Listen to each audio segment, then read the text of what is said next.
Hello मेरे दोस्तों, स्वागत है आप सभी का आपके अपने यूट्यूब चैनल स्टडी मटेरियल पर। दोस्तों हम लोग देख रहे हैं सेमेस्टर 4 BSc 2 का एक बहुत ही इंपॉर्टेंट क्वेश्चन।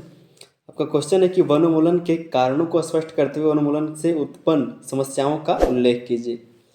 ठीक है, अगर चैनल पर नए हैं तो चैनल को सब्सक्राइब कर ले, साथ ही में अपने दोस्तों तक भी इस वीडियो को शेयर कर दीजिए। ये क्वेश्चन आपका बहुत ही इंपॉर्टेंट है। आपका BSc 2 का जो एग्ज़ाम है वो 50 नंबर का होने वाला है और यहाँ पर हम जो भी बताएंगे वो आपका सारा 15 नंबर का क्वेश्चन रहेगा और सारा इंपॉर्टेंट ही रहेगा। ठीक है, तो वीडियो को आप लोग को अंत तक देखना है, बहुत ही अच्छे से आप लोग को समझ में आ जाएगा। बस आप लोग वीडियो पर बने रहिए। ठीक है, सबसे पहले हम लोग समझेंगे कि वनोन्मूलन होता क्या है। तो ऐसा मानिए, आप ऐसा समझिए कि बड़े पैमाने पर या फिर जंगल को हटाना या जंगल को काटना, जंगल में आग लगाना, आग लगने की वजह से जंगल को काट देना या फिर जंगल को हटाना वनोन्मूलन कहलाता है। ठीक है, मतलब पेड़ों को काटना, पेड़ों को हटाना, जंगल को काटना, जंगल को हटाना ही वनोन्मूलन कहलाता है। लेकिन इसको लिखना कैसे है? इसको लिखना इस तरह से है कि वनोन्मूलन का अर्थ है वनों को काटकर भूमि का अन्य उपयोग, जैसे कृषि, आवास या औद्योगिकरण के लिए करना।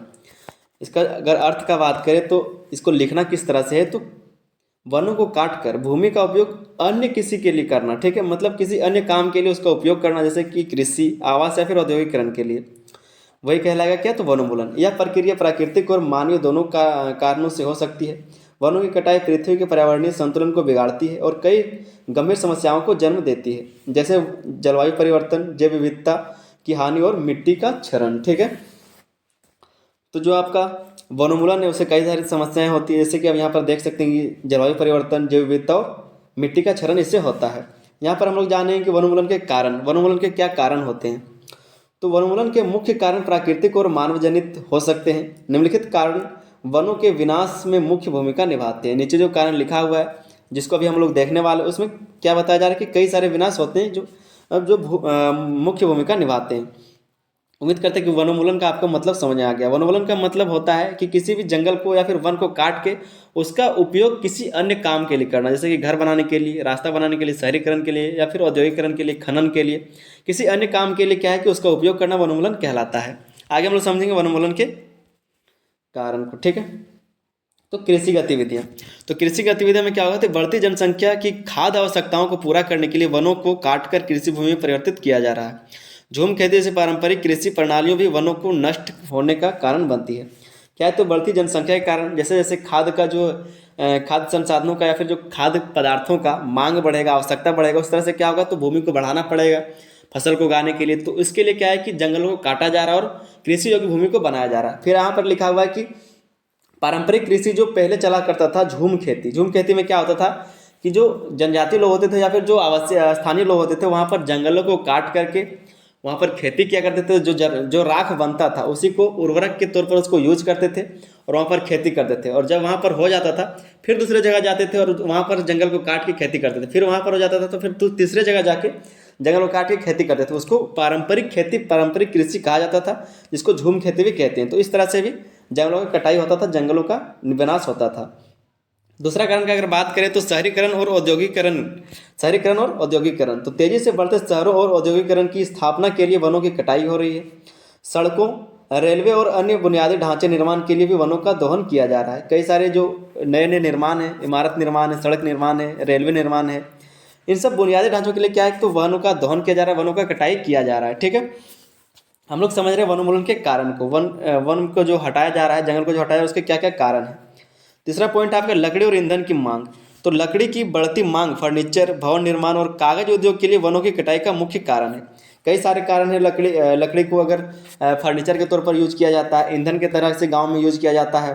क्या है, तो कभी कभी जो उद्योग है उसमें कागज बनाने के लिए जो सारा कागज बनता है वो उसके लिए जंगल चाहिए, उसके लिए लकड़ी चाहिए, तो उसके लिए भी जंगल का कटाई होता है, वनों का कटाई होता है। ठीक है, आगे लिखा है कि ग्रामीण क्षेत्रों में ईंधन के रूप में लकड़ी या अत्यधिक उपयोग भी वनोन्मूलन का एक बड़ा कारण है। जो ग्रामीण क्षेत्र है आज भी वहाँ पर क्या होता है, हमारे गांव में आज भी क्या होता है, तो सभी के गांव में जहाँ पर लकड़ी का अत्यधिक उपयोग किसके लिए किया जाता है, तो खाना बनाने के लिए या फिर ईंधन के रूप में उसका उपयोग किया जाता है, जिसके कारण भी वनोन्मूलन का एक बड़ा कारण है ये खाना बनाना। मतलब कि आपका जो लकड़ी का ईंधन जो ग्रामीण क्षेत्रों में किया जाता है, तो ये भी एक कारण है।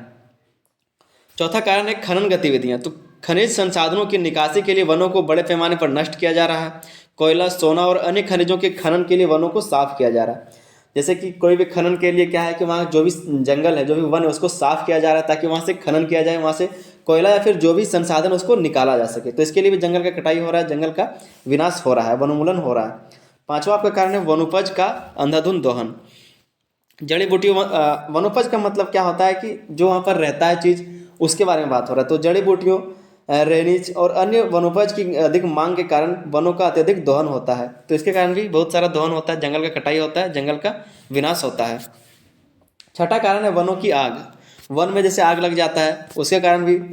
तो प्राकृतिक या मानव जनित कारणों से लगने वाली आग से वनों का विनाश होता है। यह आग बड़ी मात्रा में वनस्पति और जीवों को नष्ट कर देती है। इसके कारण क्या होता है, वनस्पति भी नष्ट हो जाता है और वहाँ पर जो रहने वाले जीव हैं, जिनका आवास है, वो सारा कुछ नष्ट हो जाता है। ये भी एक वनोन्मूलन का कारण है। ठीक है, सातवां आपका है चराई और पशुपालन।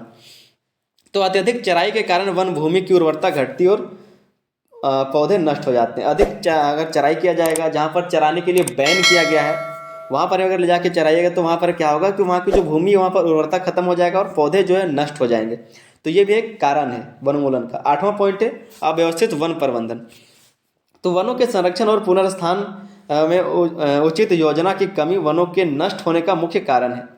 क्या बताया जा रहा है कि वनों के संरक्षण और पुनर्स्थापन में उचित योजना की कमी के कारण क्या है, तो वनों को नष्ट किया जा रहा है, वन जो है नष्ट होता जा रहा है। यह भी एक कारण है अव्यवस्थित वन प्रबंधन। उसके बाद हम लोग जानेंगे वनोन्मूलन के कुछ उत्पन्न समस्याएं। वनोन्मूलन से कुछ उत्पन्न समस्याओं को, पहले वनोन्मूलन के कारण को देखा गया कि क्या क्या कारण है वनोन्मूलन के, किस कारण से जंगल को हटाया जा रहा है, नष्ट किया जा रहा है, बर्बाद किया जा रहा है। उसके बाद इसके कारण क्या क्या समस्याएं उत्पन्न होती है, वनोन्मूलन के कारण क्या क्या समस्याएं उत्पन्न होती है। ठीक है, तो वनोन्मूलन के कारण पर्यावरणीय, आर्थिक और सामाजिक समस्याएं उत्पन्न होती हैं। इन समस्याओं का विवरण निम्नलिखित है। इन सभी समस्याओं का जो विवरण है वो नीचे लिखा हुआ है, उसको हम लोग आगे जानेंगे। तो क्या क्या समस्याएं, पहला जो है वो है जलवायु परिवर्तन। कैसे जलवायु परिवर्तन होता है, तो वनों के कटाई के कारण वायुमंडल में कार्बन डाइऑक्साइड की मात्रा बढ़ती है, जिससे ग्लोबल वार्मिंग और जलवायु परिवर्तन की समस्या उत्पन्न होती है। वायुमंडलीय तापमान में वृद्धि और अनियमित वर्षा वनों के विनाश का प्रत्यक्ष परिणाम है। डायरेक्ट अगर बोला जाए तो सीधा सीधा इसका रिजल्ट आप देख सकते हैं जलवायु परिवर्तन में, कि अभी भी जो है वर्षा सही टाइम पर नहीं होता है और तापमान जो है अत्यधिक बढ़ता जा रहा है। लगातार जो तापमान है वो बढ़ता जा रहा है और इसके कारण क्या होगा, तापमान अगर बढ़ेगा, कार्बन डाइऑक्साइड अगर बढ़ेगा तो तापमान बढ़ेगा और तापमान अगर बढ़ेगा तो ग्लोबल वार्मिंग होगा और ग्लोबल वार्मिंग होगा तो ग्लेशियर पिघलेगा और ग्लेशियर पिघलेगा तो समुद्र का स्तर बढ़ेगा और समुद्र का स्तर बढ़ेगा तो सारी चीज़ों का विनाश होगा। तो ये भी एक समस्या है। ठीक है, दूसरा पॉइंट है जैव विविधता का नुकसान। इसमें कैसे, तो वनों की कटाई के कारण अनेक प्रजातियां जो केवल वनों में पाई जाती हैं विलुप्त हो रही हैं या पारिस्थितिकी संतुलन को प्रभावित करता है। जैव विविधता का भी नुकसान हो रहा है। जो एक ही क्षेत्र में कई सारे जीव रहते हैं, मिलके रहते हैं, एक दूसरे से मिलके रहते हैं, तो वनों की कटाई से क्या होता है कि वहाँ पे जो रहने वाले जीव हैं, जंगल में जो रहने वाले जीव, उनका आवास भी खत्म होता है। साथ ही में जो उनका प्रजनन का महीना होता है, प्रजनन का दिन होता है, वो भी बिगड़ता है, क्योंकि जब साथ नहीं रहेंगे, सारे जीव इधर उधर हो जाते हैं, तो इससे क्या होगा, तो आवास खत्म हो जाता है, प्रजनन का जो समय होता है वो भी खत्म हो जाता है, जिससे जो जीव जितना रहते हैं उतना ही रहते हैं और बाद में वो विलुप्त होते जाते हैं। तो इस तरह से भी जीव विविधता में इसका नुकसान देखा जा सकता है। तीसरा जो इसका समस्या है वो है मिट्टी का क्षरण और मरुस्थलीकरण। मिट्टी का क्षरण और मरुस्थलीकरण वनोन्मूलन के कारण। ठीक है, कैसे, तो वृक्षों की जड़ों के बिना मिट्टी कमजोर हो जाती है और जल तथा वायु के प्रभाव से कटने लगती है। लंबे समय तक वनों की कमी से भूमि बंजर और मरुस्थलीकरण की प्रक्रिया तेज हो जाती है।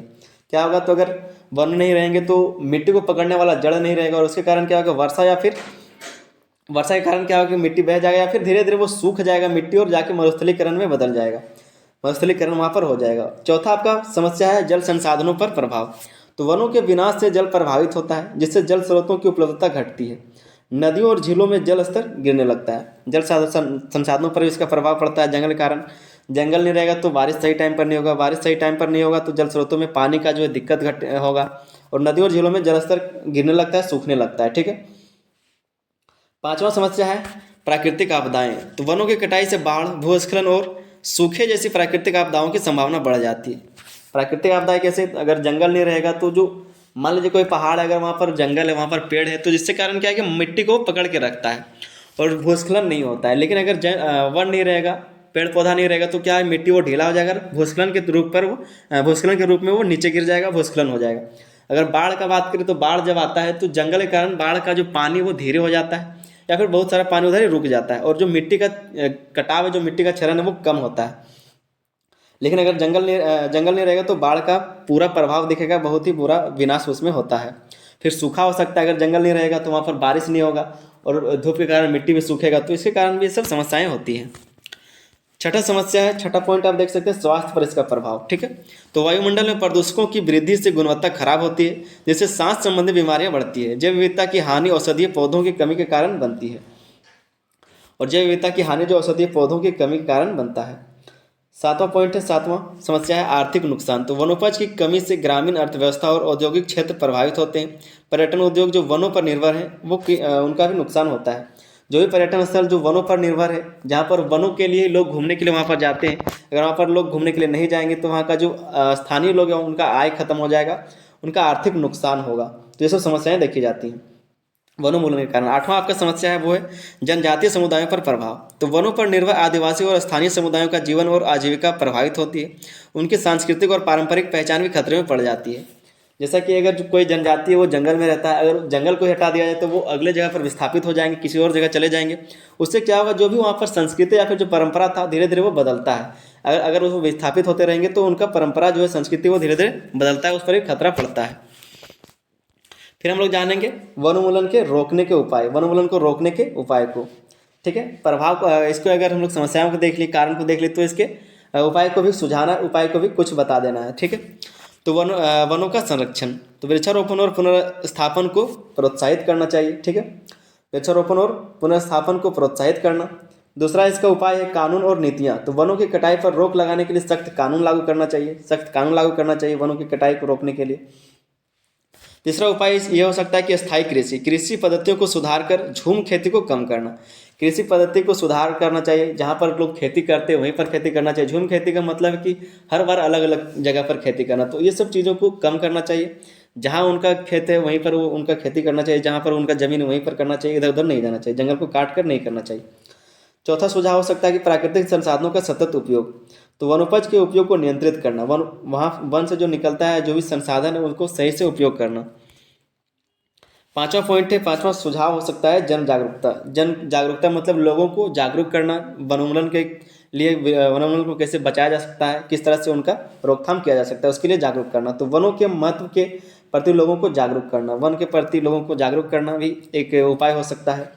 उसके बाद एक निष्कर्ष को लिखेंगे कि वनोन्मूलन एक गंभीर समस्या है जो पर्यावरण और मानव जीवन को व्यापक रूप से प्रभावित करती है। इसके कारण जलवायु परिवर्तन, जैव विविधता की हानि और प्राकृतिक आपदाओं जैसी समस्याएं बढ़ रही हैं। ये एक छोटा सा निष्कर्ष आपको लिखना है। उम्मीद करते हैं बहुत ही अच्छे से आपको वीडियो समझ में आ गया होगा, जानकारी समझ में आ गया होगा। चैनल पर दोस्तों अगर नए थे तो चैनल को सब्सक्राइब कर लेंगे, साथ ही में अपने दोस्तों के भी इस वीडियो को ज़्यादा से ज़्यादा शेयर कर दीजिए। चलिए मिलते हैं अगले वीडियो में, तब तक के लिए धन्यवाद। जय हिंद।